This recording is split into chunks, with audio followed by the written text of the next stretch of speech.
I moved to California in 1997, and I took my children on their first road trip after school was out and before they were going home to visit their dad.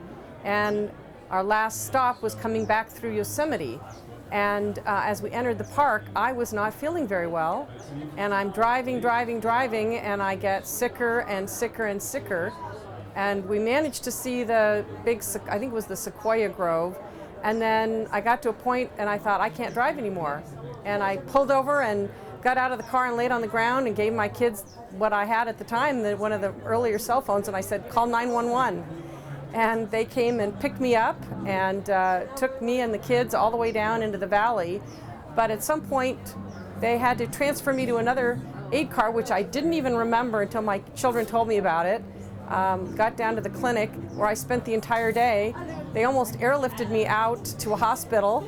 My children, I had to give them my card so they could go eat, and they missed their flight to visit their dad. They missed the last baseball game because we didn't get out of there, and I had to have a friend come and pick us up. But they did manage to get me a room that night, of all things, in the middle of June, actually almost 4th of July, in the middle of Yosemite Valley.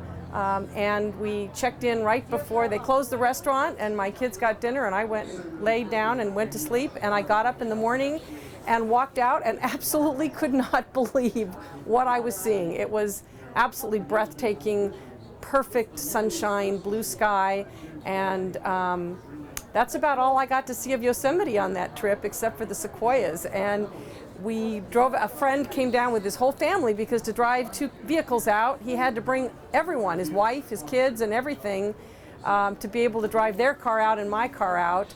We managed to get back to Sacramento, and that was the end of that trip.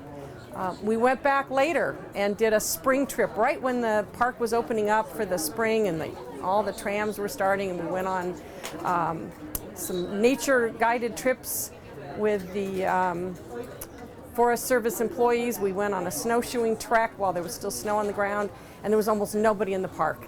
And that was my Yosemite experience.